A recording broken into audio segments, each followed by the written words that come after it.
Small town feel with big time ideas. After all, you are entitled to Brad's opinion. Here's your host, Brad Allard. All right, another great week. Got Collin Gregory to make it even greater week. Hey, all right. All right. Starting your Monday off right. That's right. You know, we're going to talk about all the stuff going on in the summer. He has a conference coming up. He's got all this stuff going on. He is the man with the plan or something like that. Well, you know, And we're that's both, what I tried to tell myself. And we're both pretty caffeinated, so we're pretty good shape. We talk pretty fast. We go, good, good coffee, too, by the way. Oh, yeah. Yeah, they do a good job. You know. Well, Josh is a former barista, and it's like being you're never an ex-Marine. Right. You're never an ex-barista either. You're a former barista who served their country. I enjoy it. Is Thank that you, right, Josh. bud? I appreciate Something it. like that. Served in, you serve in your own way. I do like the fact how you snapped your finger, though, and you went barista, and he just ran to the pot. Said, I asked him nice. Did I not ask you nicely? No comment. Okay, fine. All right, fine. All right. You'll find out, you know, how irritated he is throughout the show when he's interrupting me. Oh, we dropped the feed. Anyway, so. Oh, no, the power went out. I know. That's happened before. Yeah, it has. That wasn't my fault, by the way. Yeah, okay. So how is it going? It's going well. It's going well. Actually, as crazy as it is, and I didn't say this earlier to you, but it had our 30-year high school reunion over the weekend. I saw that. So, Shandy been posting it. Yeah. And I saw a lot of pictures. Most of them, I still recognized. Some of them I still recognize, too. That was There were some that they had the group pictures, and I said, okay, is that who I think it is? I'm not sure, but there was others I saw that, I know exactly who that is. Absolutely. And thank God for name badges. Well, and then some of them are friends on Facebook, like Karen Green, or now Karen Morris, right? Right. She was there, and also I saw Tiffany Sims, or now Tiffany Sims Waldrop, I believe. Yes. Doctor. That's right. And things of, people like Chris Tiller was there. It was good to see Chris. I have not seen him probably since graduation. Yeah. And so I saw a lot of people's faces I remembered, and it was absolutely a lot of fun. The brand new, administrator for Weatherford. Sean Scott. Yeah, he's now the superintendent. Yeah, that he is. I'm not saying I know anything, but do not be surprised if and when Dr. Jimerson moves to retirement or to another assignment of sorts, he won't be highly considered to be Dr. Jimerson's replacement. I would love that. Yeah, I want to stress I haven't heard any talk about Jimerson going anywhere, but I'm just saying, sooner or later that's going to come up when he retires. Now I don't know how old Jimerson is. He takes such good care of himself. Yeah, he's pretty fit for however old he is. We joke about him. He looks like the swole Stephen Colbert. All right, come on. We're trying to get this thing to load up, and it just being difficult. All right, anyway, so let's talk about a couple of the sponsors real quick. Also, I want to, Josh, if you would, put that BNI one at the end of the sponsor grouping, if you would. We're having a lot of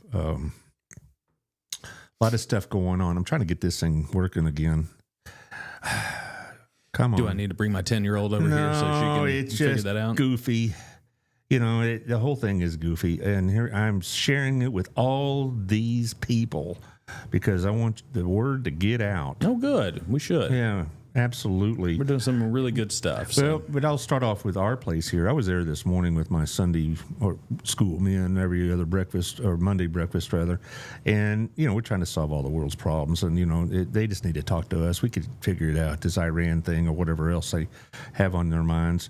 So it's always nice. That's good. Glad y'all figured it out already. Yeah, they just need to give us a call, Donnie, if you're available. Anyway, I'll be back there right after this. I'm also meeting one of my BNI buddies there, and then so have a little coffee and pie. That's where I do a lot of my business in the daytime. And at nighttime, I do it at Gina's Pizza. Right? That's the I would say auto trifecta, but he needs one more store so we can have an auto trifecta. Burleson Area Chamber of Commerce is happy Monday, gentlemen. Happy Monday, ladies. You know who Lucy and Ethel are, don't you? Lucy and Ethel? Yes. Yeah, well, I mean, from the old show. Yeah, the old TV show, but Of Lucy and Iowa. Ethel is Melissa and Candace. Oh, you know what? That is the most accurate redheaded assumption as well. Yeah, so, Lucy and Ethel. That is Lucy and Ethel. Yes, Yeah. they're on the show quite often, and it's like, okay, you're to talk amongst yourselves. I'll go get a sandwich. It works out fine that way. It does make it easier for you. Yeah, they got lots going on, honey tour and all. I'll go talk about it at the end. Oh, good. Good. All right, but anyway, back to the pizza. Since Otto is paying for this, I like to give him a little bit of publicity. Great pizza, great time. You've been there plenty of times. I know. Oh, yeah. Loves it. And, you take it to wife and all that. I would really appreciate the next time I'm on that he bring pizza here, and then we would just display it on camera. I've tried to talk him into that, and he's like, "Oh, I'm so busy." Of course, he's always on the road. It seems like he's traveling with Mrs. Yeah, he's doing something awesome. Arzonoski. So, anyway, John Williams over at our friends over at Old Pro Roofing here in town. Everybody needs to have the roof inspected. 817-734-2756. So far, we've been spared heavy storms, but we're not going to be spared forever. So you need to make sure that John has inspected your roof, and they'll tell you, yeah, you're good to go for a storm season, or you need to take care of some shingles here, or you might need a new roof. And if you do, he'll help you with the insurance. And he'll tell you that some insurance companies are more difficult than others. Yes, well, that's very true. Yeah, so 817-734-2756. Also, my friend Jeff Kelly at the Withington Agency, 817-781-0546. I think we got him booked it for middle of May. We talk about real estate and things of that nature. He knows what's going on. You want, and you can get information online. That's all great and good, but you want more accurate information, on the ground information. Talk to Jeff. He's the one that's buying and selling this area. Yeah, he is. I see him at a lot of chamber events. Oh, yeah, sure. And he's like John. He is also a BNI member. And so we hear about it, what's going on in the world of Burleson or Johnson County real estate. It's pretty interesting. Also, our friend Rod Lewis, whom I bet you've met now with the Burleson News Express. I have. Yeah. So... Yes, I'll have to talk to him because the last News Express had me down as Collins, Gregory. I know. And Melissa don't does he know? Miller. So put a third L in that one. That would have been three funny. L's? No, it was Mellissa. So now next time I see her, I'll have to say, good morning, Melissa. Yeah, she'll think you're having a stroke or something. Maybe I'll get out of something. Yeah, right. You volunteered for Honey Tour? That's I did. right. Oh, bless your heart. Yeah. So anyway, you want to check out the local news, and you want to sit there and drink your coffee, you daydream, and read the paper, or while you're waiting for your hair to be done, well, you don't have to worry about that. I mean, I do shine up pretty well. Yeah. Well, things of that nature. I know that when I was getting my oil changed, I could read the paper. Yeah, it's that kind of good. thing. It was really good. Burleson News Express. So check it out at about 25 different locations it's given away. Good. Also, another BNI friend, True Climate Heating and Cooling, Will Cobb, who is a Burleson graduate, and Emily Cobb, his sister, a Burleson graduate. I think she graduated, I'm going to say right after you did, I think. But I'm not sure. I got to ask her. She's also BNI. I'll see her Wednesday. I'll ask her what year exactly. But 682-244-2019. They have this $99 a year program that you hook up. And if you need repairs, you need some kind of work done on it, you're going to get a pretty steep discount. Plus, they'll come and inspect your machine, your air conditioner, once a year.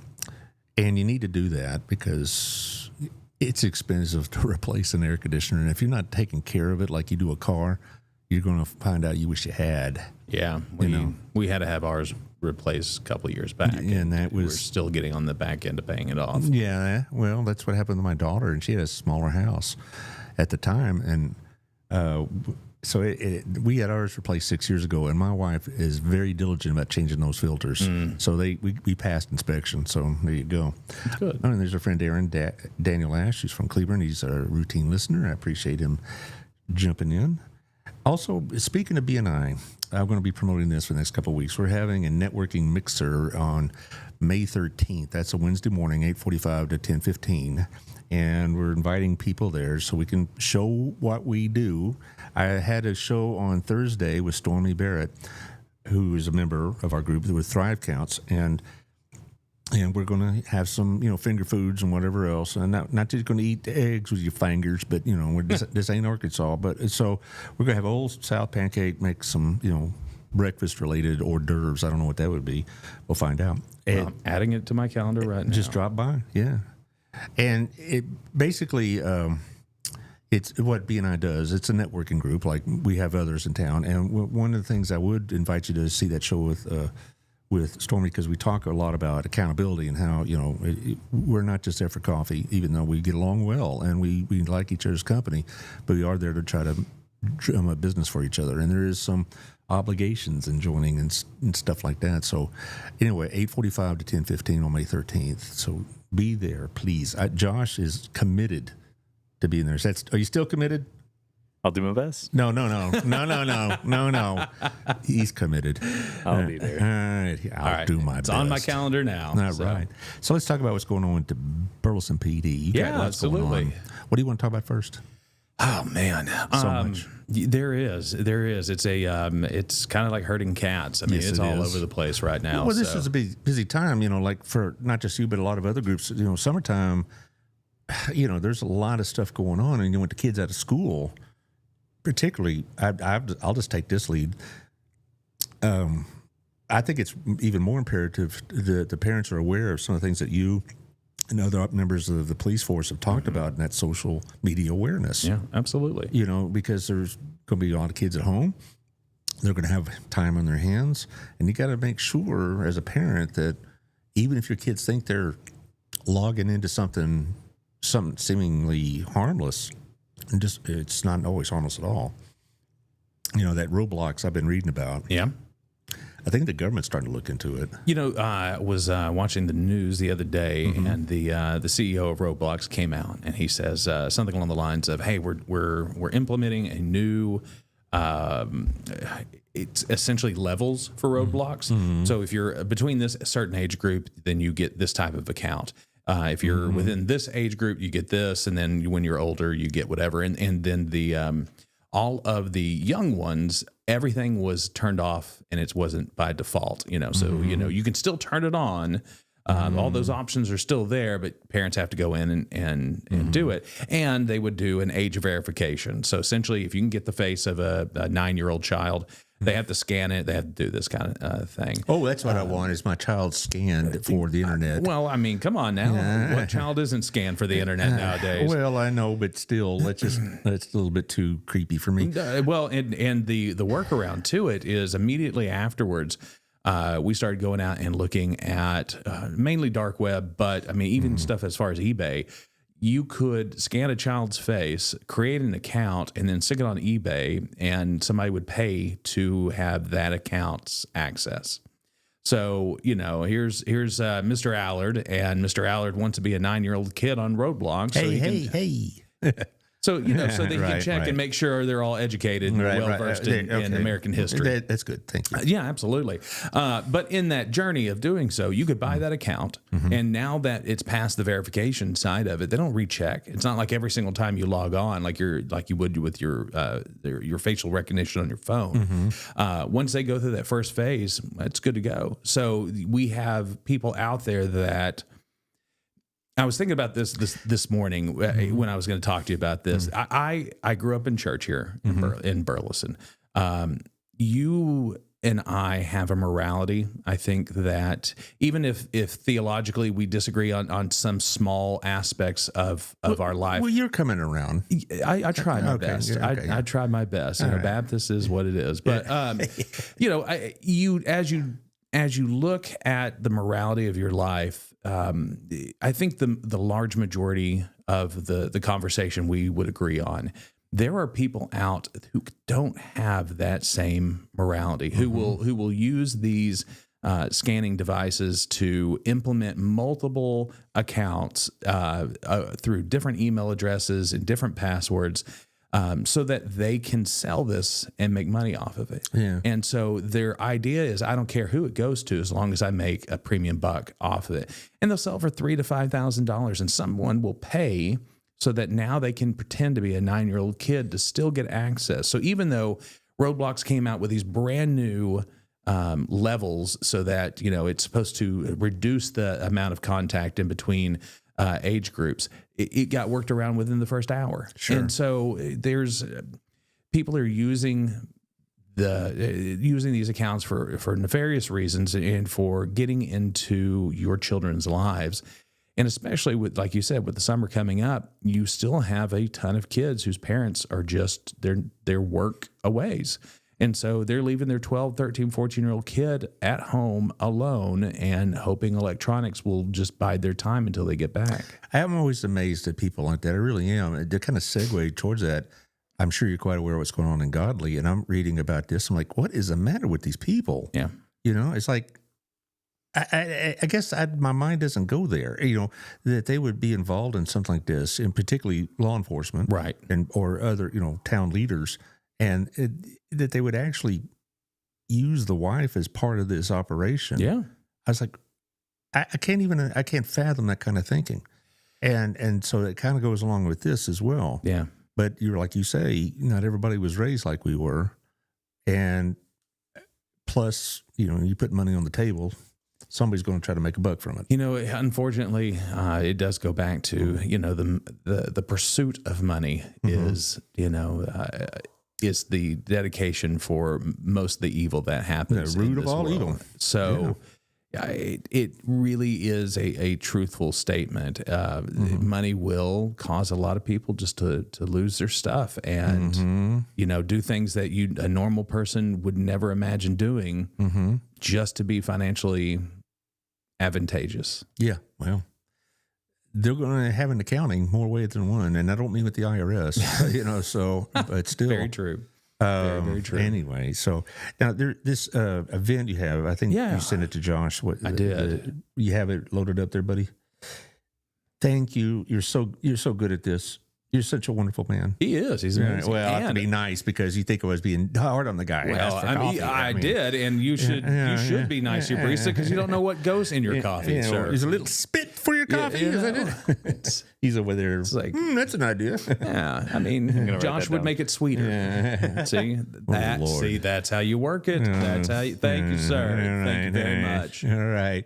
Anyway, back to this important thing: the Stand Conference, which is May 2nd. That's coming up pretty quick. Yeah, a couple of weeks away. It's a week from Saturday. Yep, that's correct. It's the day after my daughter's birthday. That's how I know that. Very nice. Yeah, okay. Very nice. All right, May 2nd at Pathway, as usual, because it's either First Baptist or Pathway. That's 100% correct.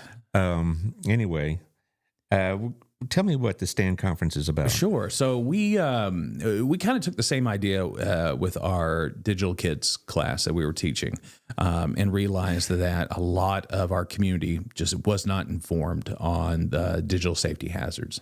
When we looked at how do we get in a large majority of the movers and shakers in Burleson into one area to talk about all sorts of different things that are affecting Burleson. So we've got five different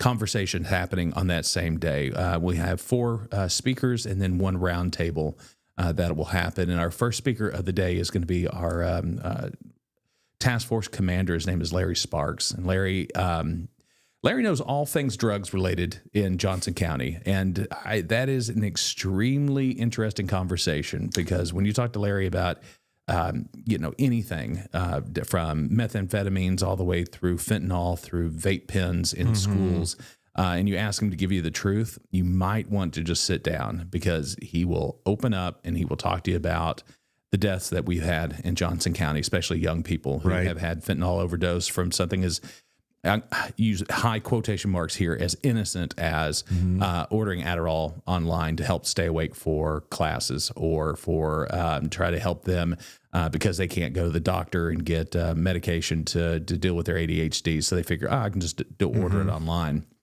or order it cheaper, whatever it may be. And it's laced with fentanyl and they end up taking and overdosing. Oh, I remember vape coming into BHS for my last couple of years. I'd have my back turned on the board or talking to somebody, and apparently this one kid had it hidden in his jacket. Take a discreet little puff, and I turn around, and finally, after a couple episodes like that, some kid next to me starts pointing over there, and so I caught him, and they busted him on whatever else, and it wasn't drugs involved. It was just vape, just vape, I guess. Yeah, But still, it was against the rules. You know, It was, and it does. Our SROs will be the first to tell you that it's so apparent now. You know, like you said, a kid will take a hit, they'll just blow it into their hoodie to try to diffuse the vapes. There'll be universal vape pens in bathroom stalls. So there'll be a text message group or Snapchat between kids and say, you know, stall number 2 in whatever wing. We do have the vape sensors in schools, but you know, you have an SRO that's on one side of the school and the kids know where they're located. And so they'll take the vape, the sensor goes off. And, you know, the kids are out of there before they have to go back and rewatch footage and all that kind of stuff, just to even try to get it down to, you know, who may be. But these vape pens they're there. I mean, it's not something that we need to not talk about. It's something that we need to be out front and then really kind of discuss, you know, what are the best strategies that we can have as parents and as community leaders in dealing with situations like this. And teachers need training, because the first time I saw a vape, I didn't know what it was. Right. And somebody plugged it into my socket. Okay. And, you know, I'm like, what's that? Oh, it's just it's a battery charge thing. And I go, and I found out it was a vape. So some other kids say, Allard, wake up, that's a vape. All right. And so we had to deal with that. Yeah. But, you know, I didn't know what it was. Right. And, you know, you think teachers, you know, may be hip on some of this stuff because we hang around kids. Well, we're often the last to know, you know. I still remember some of the times I try to use their lingo to be hip, and I'd end up saying something really stupid or inappropriate, not knowing it. Right. You know, I probably told you the story before about, what'd you do this weekend, Mr. Allard? Oh, I watched Netflix and chill.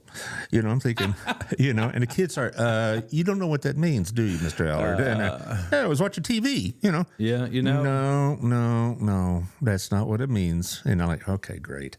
But anyway, so the point is that the teachers need this kind of information, and so do the parents. Because, you know, my kids didn't vape, but if I stumbled upon it, and I would probably believe them if they told me, "Oh, it's harmless. You know, it's calming me down. It's helping me with relax, whatever." Right. And I would think, "Well, it's not drugs, and it's, you know, it's not cigarettes." Yeah.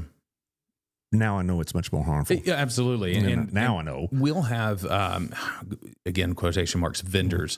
There's no boutique that you can go and buy a hat type of vendors. This is vendors that are community partners. So Reach of Johnson County does a lot about vape awareness. They're setting up a hidden in plain sight booth. And so when you go to their booth, they'll have a mock bedroom set up. And then you get to go through and try to find the vape pen. And a lot of these pens look like magic markers. They look like USB flash drives. Right. I mean, they're all hidden in plain sight. That's what I was telling you earlier, when it's plugged into the wall. They told me it was USB. And I never seen a USB plugged into the wall. And I thought, well, I'm not hip on technology. So that's why I was kind of confused. And that's when the other kid said, dummy, that's a vape. Yeah. Not a, you know, so, but I thought they were charging their USB or whatever, a battery for their computer or something like that. So, you know, there are a lot of ways to hide this stuff. There are, you know, and, you know, we all don't have the opportunity to just sit around Netflix and chill like you do. Yeah, so, you know, we have to learn a little bit more. Ain't been much chilling. Right?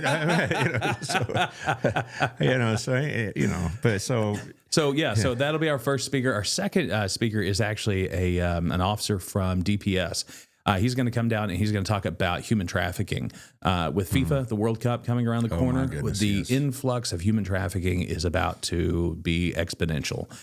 So we need to understand the awareness behind it. It's going to happen here in Burleson. I mean, that's the point of having this conversation. Well, it goes back to godly. Who would have thought? Yeah, absolutely. Who would think that would happen in a town, small town in Texas like that? What is probably one of the phrases you heard as a teacher more than anything else? Not my kid. Right. And we get that on a communal side where it's, well, not my city, not my community, not my neighborhood. We know it happens. Yeah, absolutely. And that's why the classes that we have set up, and that's why the community engagement that we do, we stop that not my, because we need to talk about it, because it is in your neighborhood. It is happening to your kids. It is happening to our elderly population. The things that we discuss, it's happening, and we're not going to hide from it anymore, and we're not going to just let it sit and linger in a dark corner. We're going to shine a light on it. We're going to discuss it. Well, we talk about the World Cup. The mayor's been on here talking about the impact it's going to have on Burleson. Absolutely. And he brings it both negative and positive. Mm-hmm. And one of those negatives is that we may have people infiltrating, I guess, fan base to try to set up operations. And Burleson would be a good place to do it because we're outside of the Arlington area a little bit, but not too far. And they think they were all a bunch of cowboys out here, because they don't, know Burleson. Right. And so they think that, we won't catch them if they set up some sort of operation out here. Now, I think we definitely need to be on guard because 90%, 95% of the fans are going to be fans of soccer, right? Yeah. But there's going to be that element that is going to take advantage of all this chaos that we're about to go 7 World Cup games. That's like 7 Super Bowls. Oh, absolutely. And the Super Bowl is where you see the largest majority of sex trafficking happen. So whatever that area, whatever that town and the surrounding area is, sex trafficking increases exponentially just during that time frame. So you're right. The World Cup isn't extended because the Super Bowl is at least just a week or a weekend. Yeah. Where this World Cup is going to be here for several weeks, and so you're going to have people flying in and out of DFW, flying in and out of Houston and driving up. So 35 corridor right here. So we need to have that discussion on what it looks like in human trafficking, because it's not a bunch of people in the back of a van that are being hauled off, and you see maybe little fingers poking out of a hole or something like that as they're being shipped. Human trafficking is that, but it's also more. And so that's one of the discussions that we wanted to have with our community is what it looks like, how to identify it, and how to report it. Well, and I don't want to be too prejudicial, but a lot of people coming from other parts of the world don't have the same attitudes we have about this kind of thing. Yeah. All right. And I'm making any aspersions on Europeans or Latin Americans or anything like that, but particularly in Europe, their attitudes towards this thing is different than ours. Yeah. And so there'll be people that are trying to take advantage of that, make money from that. Oh, absolutely. And that kind of thing. Well, and I mean, just hooligans from, and that's the I guess the name of the English group of soccer fanatics that would come in and just raise a entire, little area to shreds. And I mean, you have to understand that we have different types of mentalities and cultures coming in, and they don't always see it the same way we do. Well, and I hope I'm not taking it in the wrong way, but that is true because in some of the countries, what we consider to be crimes are not crimes, or drug use or prostitution and things of that nature. Are you a soccer fan, by any chance? I am. Do you watch English Premier League sometimes? Yeah, absolutely. I watch it because it's sports in the afternoon, and I'm getting used to it because I can't get baseball. Don't get me started on that. Yeah. Anyway, and you ever see that the opposing fans are segregated from the home team, right? Yes. And they have a solid row on both sides of them of security. And my sister went to a Manchester United game about 2 years ago, and she said that boy, they take it real seriously now because if they don't let the fans intermingle with each other, and they tell the opposing fans, if you get seats and you're sitting in the home side, do not wear your colors. It's like a biker bar, kind of. Don't wear your cuts. Shout out to Manchester City. That's my Man City. Man City. I don't know if I have a team. I guess. I like it just to watch, and because I really come to appreciate the athleticism and the skill of these players. I guess if I had to say, okay, you got to pick a team to root for. I don't know. Leeds. Why not? Okay. You have an album, The Who from Leeds, and I'd say so live at Leeds. So why not? Why not? Why not? That's kind of how I got around to it. It was hey, we're going to pick teams and we're going to follow one, and love those. I'm a big, huge baby blue fan. Oh yeah, I mean, that color is that old Oilers football color. Just absolutely love it. Saw them in those uniforms. I was like, that's my team. And well, did you see Ted Lasso, right? Oh, yeah, absolutely. And that's why I can't root for West Ham United, because that kind of thing. Very true. But so anyway. that'll be our second presenter. So we're going from Johnson County drug conversation to human trafficking. Lunch is provided by the Rim. It's going to be a wonderful, awesome lunch. Dave and I have been chit chatting about that. I like the Rim. Rob and I go there about once a month and split a hamburger. It's really good. It's very good hamburger. Absolutely. So during that lunch hour, we're going to have a roundtable. I've got a doctor from Texas Health Burleson. He's one of the ER doctors, and he's going to be talking about the influx of mental issues that children are coming to the ER for. Texas Health Hughley is going to have one of their doctors at their behavioral site that deals with a lot of the intake of kids that have to come in and stay for a while. And then I've got two psychiatrists, Dr. Stell and Dr. Center, who both have private practices. West Center? Yeah, West Center. I know West Center, yes. Okay, very good. Yeah, So he'll I've be known there for years. So Absolutely. So Jessica Stell and West Center are two psychiatrists that are going to be out, and we're going to have a discussion of what it's like to, and some of the things that they're seeing with patients that they're dealing with right now. That are coming into their practices. So a big mental health discussion, especially revolving around kids for lunch. Right after that, we'll have our wonderful Protecting Our Kids in a Digital World class. We're going to actually present that at this conference. And then at the very end, we have our keynote speaker, Jim Schmidt. Jim is the stepfather to Gabby Petito. And Gabby Petito was a young lady who was murdered in Wyoming by her boyfriend. I remember that story. Yep. And so I've actually had an opportunity to sit with Jim, and I did a podcast with him at one point. But then his flight was leaving like 3 hours later. So we got to sit and just talk for forever. And as a grieving dad, because that's what he was to Gabby, when you ask questions like, if you could go back in time and redo it, what would you do? And his answer was so profound. He said, there were moments where I looked at that kid and said, something's not right with him. I really need to say something, but I didn't want to, because I wanted her to experience life and be able to experience it without me interfering. And he's like, I wish I'd gone back and interfered so many times. So that in itself is just enough of a discussion to put a whole hour's worth of conversation together. As a father, I had, when young men would come around and see my daughter. Yeah. I thought they were all, suspect, and that kind of thing. Yeah, very true.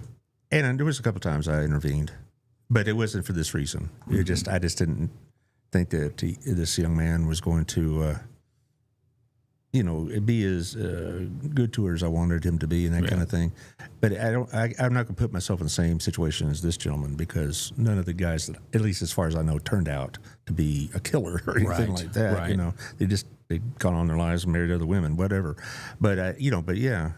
And at the time, my daughter was somewhat displeased with her father. Yeah. And I think that's a lot of the problem, is that a lot of parents don't want to risk the wrath of their children or their anger or whatever else, because they can hold a grudge. And you may go months without having any kind of real conversation with them after you've intervened in their private life as they see it. Yeah. But on the other hand, that's what a parent should do. I spend I have a monthly meeting with Dr. Jessica Stell. She's a psychiatrist in town with Mindfully Mended.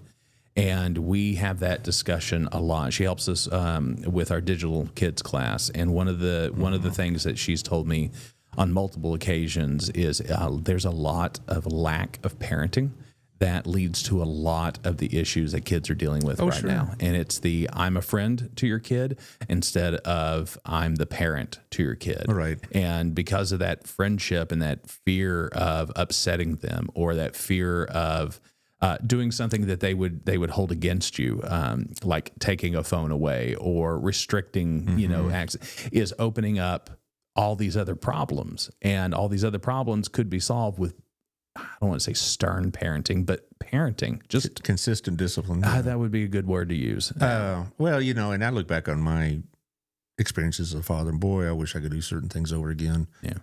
Every parent thinks that. And I look back now and said, that was not my best moment, or I should have chosen a different route. And so I think a lot of parents are so afraid of that, of those regrets, that they don't even make a decision at all. They don't want to be, because maybe there is a couple of times I came down too hard on my son or my daughter, and they had some impact that I wish we'd had to deal with. But on the other hand, if I did nothing at all, I don't know where they'd be. I had this really nice phone call. My son, who's a Marine, he gives me this call, and it was this emotional, "Hey, Dad, can we talk?" type of situation. And he says, "Hey, do you remember when you used to be really tough on me when I was growing up?" And I was the same thing, Brad. I started, there was like a Rolodex, if people know what a Rolodex is. Yeah, but, right. there's this Rolodex of memories that I have where I'm like, I was such a jerk of a father, and I yelled, or I broke something, or I screamed, or I punished, and I wish I could go back and have been his friend during that time. And I'm like, yeah, buddy, there's a lot of times where I regret something. And he just stops me. He's like, Dad, thank you. He's like, I get these new Marines that come in here that didn't have discipline. They didn't have parents that they just let them do whatever. They are the most undisciplined. They lack all the things. He's like, Dad, I just realized why they put me in leadership. It's because I know right from wrong. I know how to do something. When I'm told, I get it done, because I know that if my dad told me to do something, I better get it done, because if not, there was hell to pay. And so a lot of the things that I go back and I look at in the past, should I or could I have handled it differently and still had the same outcome? Yeah, hindsight's always 20/20, but I think that was something that I kind of pride myself on now after listening to that conversation, was being a dad first, and kind of like you said, consistent discipline, rather than being my son's best friend and allowing him to do things. Well, it quite often when a son or a daughter assumes the position that their parents had, either as a parent themselves, or in your son's case as, a leader of young men, they kind of realize the ambiguities of being a parent and the difficulties in coming to the right decision all the time, and that not every move you make is going to be a good one, and you can't let that paralyze you. And some people do, or some people say, I don't want to deal with that, and so they basically said, my kid is a good kid, he'll raise himself, and then end up in real trouble. I saw this as a teacher quite often, but again, when one son or one's daughter has assumed the place that you formerly had, they're now the parent. Yeah, things are different. Yeah, things look different to them. And I'm glad you're doing this conference, because I think you and your colleagues at Burleson PD do a tremendous job of educating the public and making these opportunities available. I was going to ask you this: do other communities do this? If they do, I don't hear about them. So I struggled with this discussion this morning in my head, because I ran through this entire episode in my noggin. I don't like promoting myself. Well, you're not promoting yourself. I get it. So I'm just gonna say this with grace. All right. Humbly. Okay. No one is doing this. That's what I'm saying. There's not a community that we know of. With this conference right here, you can go out and find nonprofit organizations or federal organizations that may put on something something to this.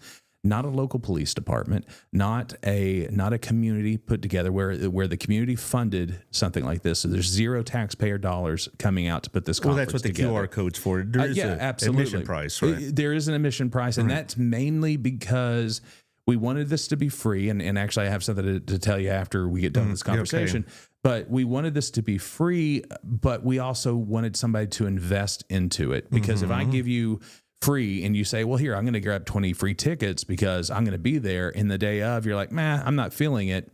There's no commitment to it. And that was the only in the game. Absolutely. Well, and also, the rim needs to make a living, right? Well, yes. Well, we had two wonderful donors stand up and say, hey, we believe in this conference. We believe in what we're doing. That's Texas Health South and Texas Health Hughley, and they financed both both organizations financed this. And that was the ability to pay Jim for his coming down. And we wanted to make sure, as a municipality, we can't donate to anybody. So we wanted to make sure that he was paid. And that most of that money, aside from, his back and forth, goes to the Gabby Petito Foundation. Well, but I was driving here, and I was telling my cousin, who I talk with on the way, he's up in Oklahoma and all that. And he asked us on the show, and I told him what you're doing. And I asked him, I said, your police department up in where you live, do they do that? Not that I know of. Yeah. I'm not trying to slag on all these other communities around us, but if they're doing these things, I'm not hearing about them. They're not. That's the hard part. We went to Garland to teach our digital safety class, and we're at a church in Garland, and we get to the end of it, and we open up Q&A, and one lady raises her hand, first question, and yes, ma'am, what can we do? And she looks it straight in the face and goes, okay, I know this is a little off topic, but why is a police department from Burleson driving to Garland to teach this? And our answer was, well, we'll drive all the way to Timbuktu to teach this class because it doesn't matter what community we're in. This is across the board. And she's like, no, that's not what I meant. Thank you for being here. What I meant was, why isn't my police department doing this? And that's not an answer I have. Now, they don't have a Collin. I get it. They don't have, and I think a lot of police departments have officers that are in this position, but those officers also have to do officer duty. Right. And because of that, they get pulled away and they just don't have the opportunity to sit around and 3 o'clock in the morning, wake up, sit on the couch and start writing out notes of a new program that you want to put together, because that's what my brain does. But that's interesting. And that was another point. Are these topics, these events, do they come to you, or you generate the ideas and you take it to Billy, I guess, and whomever else needs to know about it? And if you don't know who Billy is, it's Billy Cordell, our police chief. Yeah, absolutely. All right. Well, some of the listeners may not know who he is. No. But anyway, the point is that you generate this yourself. This isn't something like this stand thing goes city to city and we're just we just got them scheduled. Correct. You created this with the help of the Burleson PD and the city council. Yes. And so what these other communities need to understand, they can do the same thing if they're willing to invest. Yes. They need to invest in it. Because, not besides just paying your salary, there's all other expenses that we're willing to bear to bring this information to our community. I have the honor of working underneath Chief Cordell. And when there's a small little story, when I was working over at City Hall, the opportunity was given to me to apply for this position. And when I went in to talk about applying for this position, they said, well, you're the only person that we're going to interview because we keep saying, when we get our Collin, when we get our Collin.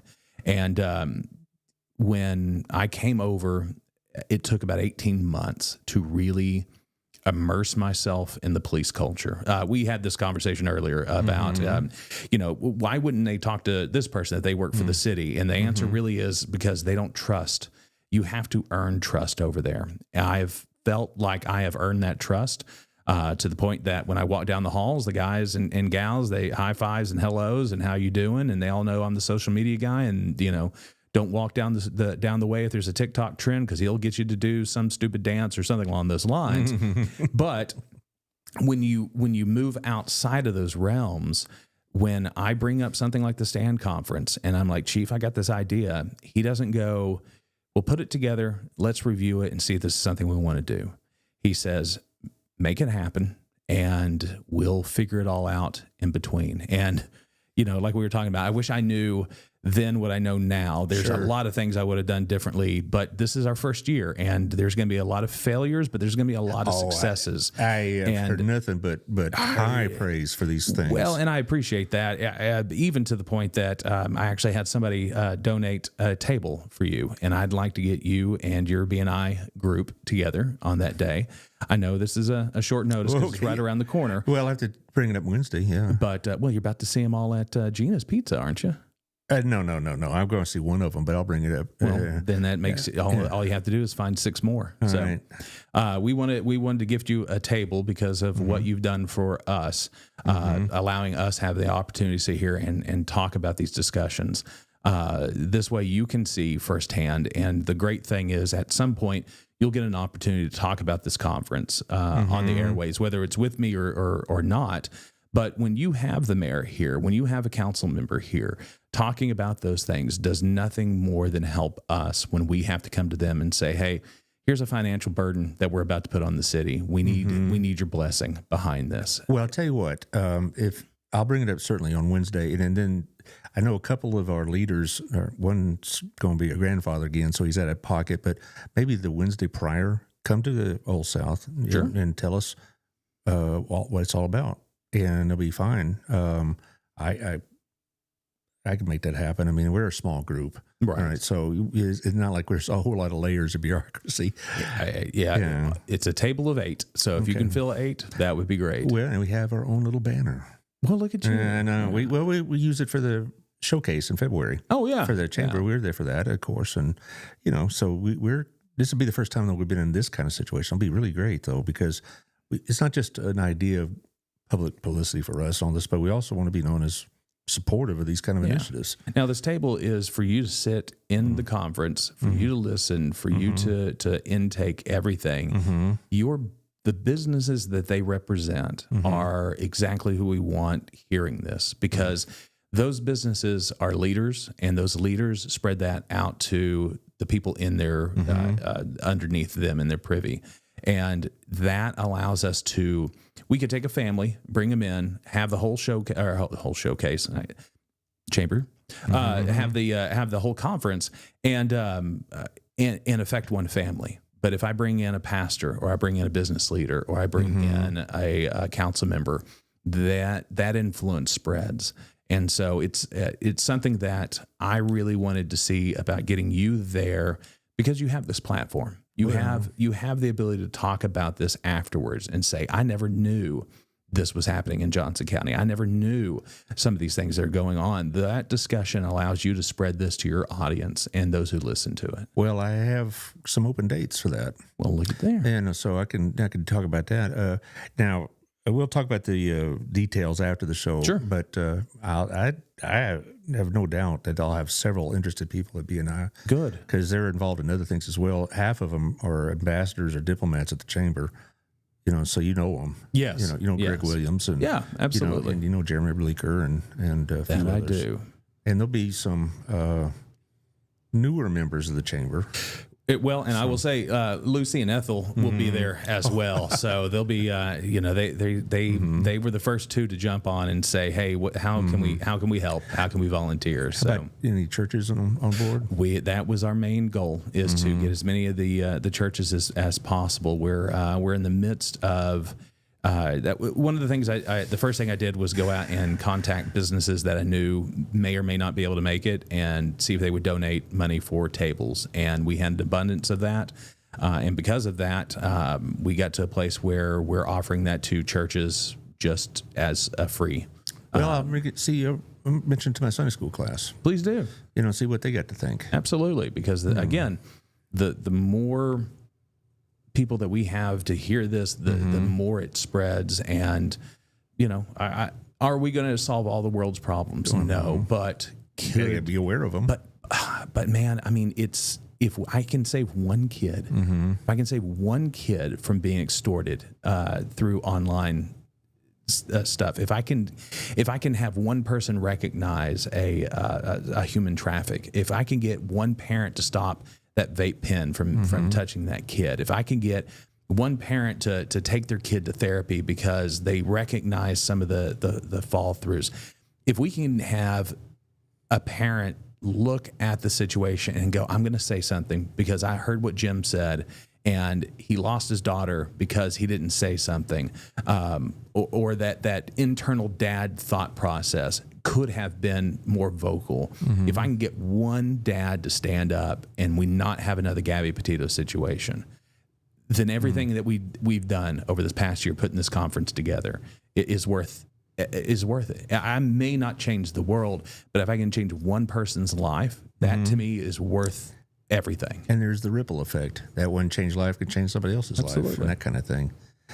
Well, I'm going to jump on to a couple of other nonprofits real quickly because things are going on also. But, we got a big thing coming up. The Vineyard Vibes this Sunday over at Lost Oak. Nice. We had the Walk for Life on Saturday, and it rained, of course. Right. And they did their Walk for Life in the Church of Christ Family Center. And I thought that was really great of the church to be that available that quickly. Because when I had the ladies on, had them on a couple of weeks ago, they were concerned about the weather, and Church of Christ stepped up and said, well, if you have a problem, use us again. So that worked well. But here, back to Harvest House and Vineyard Vibes. So Kelly Alexander's promoting the heck out of it. Good job, Kelly. Yeah, she's a big award winner. That she is. Yeah. So vineyardvibesbtx.com and get the tickets at. And it's always a great time. Good. It's $25 now, $30 then. They'll take whatever donations you're willing to give as well. So it's not like, oh, that's all I need to give. No, there's going to be a lot of need this summer. I do a lot of stuff with Promises over at First Baptist, and they have this summer program, Kids Eat Free. And boy, they have a lot of needs. And so does Harvest House, and so does the Crowley House of Hope. The school lunches. I know Crowley ISD and Burleson ISD have like a couple of locations. Mm-hmm. But, for a lot of those little kids, they don't have the means of getting to those locations. And so there's a lot of these kind of programs, and so it's not that they need also their usual resources, but they also kind of have them double up so they can have enough for the kids as well. And that's a real big deal, because I don't think many people realize just how dependent upon free breakfast and lunch some of these families are. Yeah, absolutely. I had this one guy, I kind of took him to task because he's saying, we were just feeding all these kids. And so it's probably the only decent meal they're going to get all day. Yeah. And so anyway, I know what all three of these groups need: peanut butter, bread, jelly, cereal, meals that could be prepared by a small child, so to speak. Yeah. If you have, like spaghetti in a can, make sure the can has a pull up top instead of you have to get the can opener out. Stuff like that. Those are the things they need. And then also they always need canned meat. But, if you're talking about kids' lunch, think about it, what you'd want as a kid. And I want SpaghettiOs. That kind of thing. Beef ravioli, man. Beef ravioli. Good old days there. All right. Also, we have our honey tour with Lucy and Ethel. Yes. And it's going to be a real big deal, as always, on May 23rd. It is a big deal. And then corresponding with the carnival they have. Yeah. The city's having the carnival. I think it opens on Thursday. This is Saturday morning.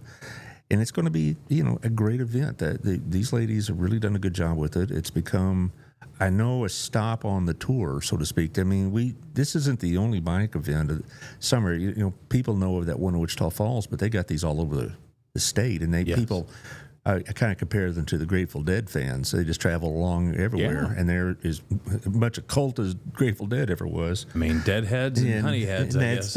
Honeyheads. I like that. I like we that. should market it. Lucy and Ethel, get on that. The Honeyheads. Okay, maybe I'll call them that.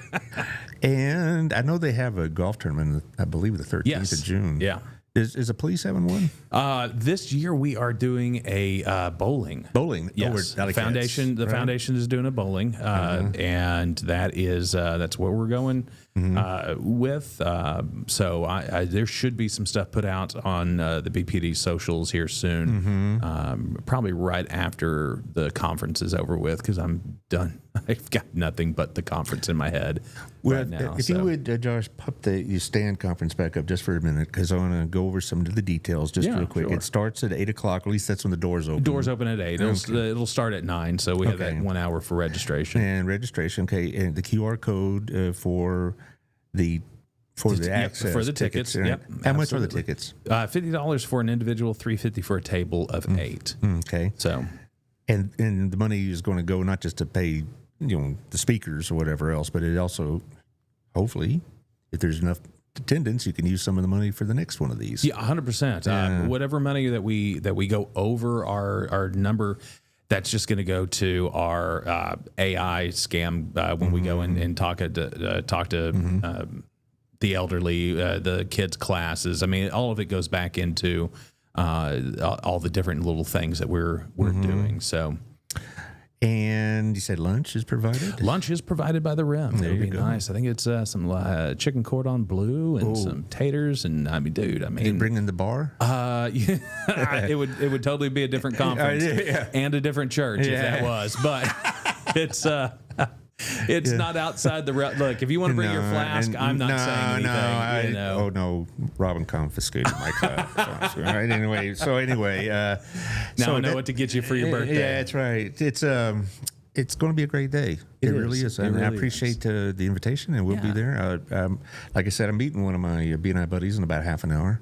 Okay. And he'll be all over it. You just tell me how many, and I will make it happen. So. I'm going to say 6 right now. Okay, I got you a table. All right. And so, because I know 3 or 4 others that'd be very interested in this because they're interested in other things besides just BNI, certainly. Yeah. Well, you'll Josh, have your local police and fire and city council and all that will be there as well. So. now, this ought to be a lot of fun. Josh, thanks for all you're doing and that wonderful coffee. Yeah, great coffee. Yeah. That was excellent. Yeah. Even if you did spit in yours. Yeah, that's right. Extra protein. And so Monday, tomorrow, that's who I'm talking about. Monday, I have the Wings of Hope Ecotherapy. Nice. Yeah, they do great work. Yeah, they do. They really do. And I'm trying to, I do know that I have a gentleman, the new leader of Promises on Tuesday, Tracy Pope, but I'm trying to remember who I have on Monday.